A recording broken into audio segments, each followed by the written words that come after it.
Hello, good morning student. Online class में आपका स्वागत है। आज हम बीएसटीसी फर्स्ट ईयर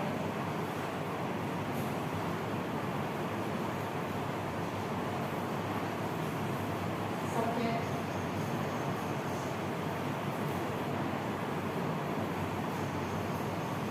कला शिक्षा, इसमें आज का हमारा प्रकरण है प्रदर्शनकारी कलाएं।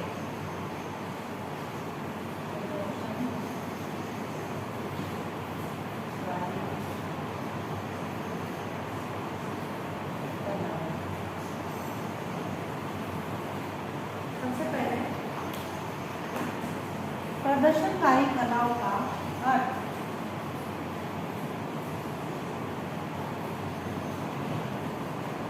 यानी प्रदर्शनकारी कलाएं वे कलाएं हैं जिनमें कलाकार अपने ही शरीर, मुखमंडल,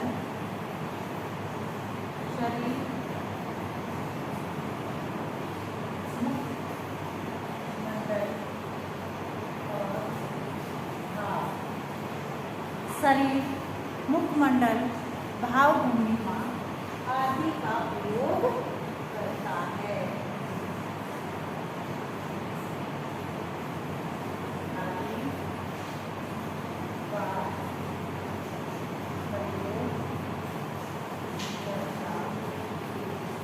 आदि का प्रयोग करता है, वह होती है प्रदर्शनकारी कलाएं।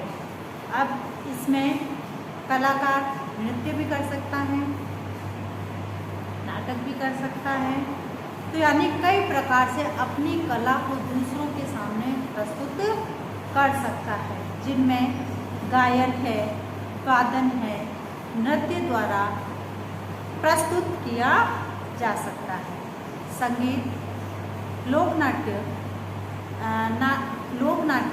नाटक प्रदर्शनकारी कलाओं के अभिन्न अंग है। कौन से? संगीत, लोक नाटक, नाटक, ये सब जो है प्रदर्शनकारी कलाओं के अभिन्न अंग माने जाते हैं।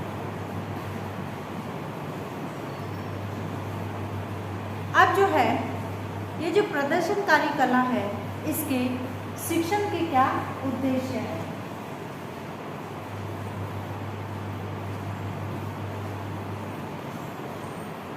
तो यानी प्रदर्शनकारी कला में जो है कलाकार अपने मुखमंडल, अपने शरीर तथा अपने भावों को अभिव्यक्त करता है। किसके माध्यम से? गायन, वादन, नृत्य, नाटक, इनके माध्यम से। अब जो प्रदर्शनकारी कलाओं के शिक्षण के क्या उद्देश्य है, इसमें सबसे पहला है संगीत की तीनों विधाओं कौन सी है? गायन, वादन और नृत्य। गायन, गाना, बजाना, वादन और नृत्य यानी नाचना। इन तीनों पक्षों को समझना। उसके बाद है नाटक के विभिन्न रूपों को समझना और प्रस्तुत करना। नाटक के विभिन्न रूपों को समझना और प्रस्तुत करना। प्रस्तुत कर पाने की क्षमता का विकास करना। फिर है बालकों की आंतरिक क्षमताओं को उपयुक्त विधाओं द्वारा प्रस्तुत कर पाने की क्षमता में वृद्धि करना। आंतरिक क्षमता यानी प्रदर्शनकारी कला के माध्यम से बालकों की जो आंतरिक क्षमता है, उस क्षमता को उपयुक्त विधाओं द्वारा दूसरों के सामने कैसे प्रस्तुत की जा सकती है, उसमें वृद्धि करना। फिर है नाटक शैली के विभिन्न पड़ावों को बताना।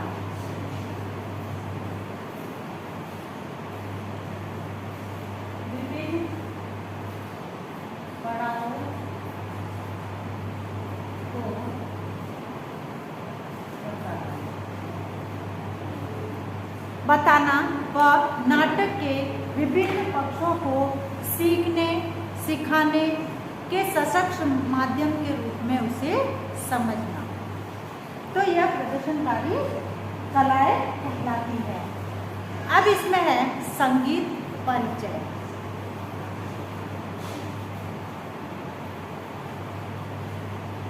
सबसे पहले इसमें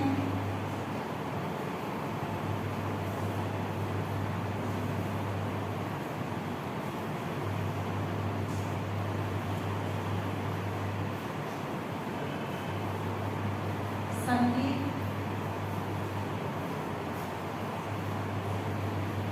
परिचय। संगीत शब्द के अंतर्गत गायन, वादन और नृत्य तीनों आते हैं। गायन, वादन और नृत्य।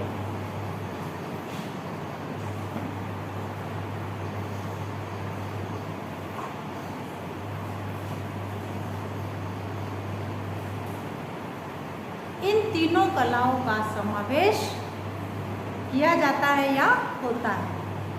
संगीत मानव को प्रकृति प्रदत्त यानी प्रकृति ने मानव को जो है एक अमूल्य तथा अनोखा उपहार दिया है, वो है इस रूप में, संगीत के रूप में। क्योंकि जब मानव संगीत को सुनता है तब मंत्र मुग्ध हो जाता है। तो यानी प्रकृति ने जो है मानव को संगीत के रूप में एक अनोखा उपहार या भेंट दी है। सृष्टि में सर्वत्र संगीत व्याप्त है, जैसे कोयल की कू कू में, पानी जब बोलता है, पान झरनों की कलकल में, चिड़िया की चहक में, यानी प्रकृति के प्रत्येक व्यक्ति में या हर जगह संगीत व्याप्त है। संगीत एक उत्कृष्ट ललित कला है जिसका मुख्य आधार नाद अथवा आवाज है। इस कारण इस कला को नाद ब्रह्म कहकर पुकारा जाता है। क्या कहते हैं इसे? नाद ब्रह्म। नाद ब्रह्म कहकर पुकारा जाता है। संगीत सदा संस्कृति का सहगामी रहा है। संगीत का क्षेत्र अति व्यापक है। संगीत आनंद का आविर्भाव है। प्राणी मात्र के लिए संगीत अमृत रस के रूप में माना जाता है, क्योंकि जब भी हम खुश होते हैं तो संगीत सुनते हैं, जब हम दुखी होते हैं तो संगीत सुनते हैं। तो यानी मानव जीवन में जो है संगीत का बहुत ही बड़ा महत्व है। इसके माध्यम से जो है वह अपने चाहे सुख हो दुख हो उन सभी भावों को अभिव्यक्त कर सकता है। प्राणी मात्र के लिए यह अमृत रस माना जाता है। मनुष्य क्या, पशु पक्षी इस पर अपने प्राण न्यौछावर कर देते हैं। आत्मा को परमात्मा तक पहुंचाने की एक कला तथा बीच की सीढ़ी संगीत को माना जाता है। अब जो टॉलस्टॉय है, टॉलस्टॉय के अनुसार उन्होंने ये कहा है कि संगीत भावनाओं की आशुलिपि है, यानी संगीत के माध्यम से जो है व्यक्ति अपनी भावनाओं को व्यक्त कर सकता है। जो भावनाएं शब्दों की पकड़ में मुश्किल से आती है उनको व्यक्ति सीधे संगीत के माध्यम से अभिव्यक्त कर सकता है। तो यानी संगीत जो है मनुष्य को तनाव मुक्त करके संतुलित व्यवहार की ओर प्रेरित करता है। अतः संगीत का जो है आत्मा से घनिष्ठ संबंध माना गया है। महात्मा गांधी ने यह कहा है कि मधुर संगीत जो है वह आत्मा के ताप को शांत करता है।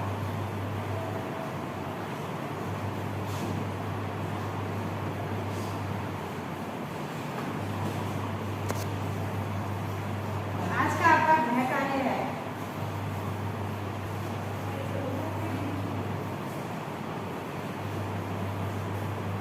प्रदर्शन कार्य। कला का अर्थ बताते हुए इसके उद्देश्य क्या है समझाइए।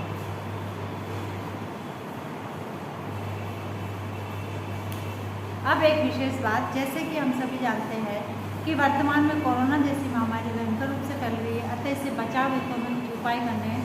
हाथों को सैनिटाइज करना, मुंह पर मास्क लगाना, सोशल डिस्टेंस का ध्यान रखना। स्वस्थ रहे, सुरक्षित रहे। धन्यवाद।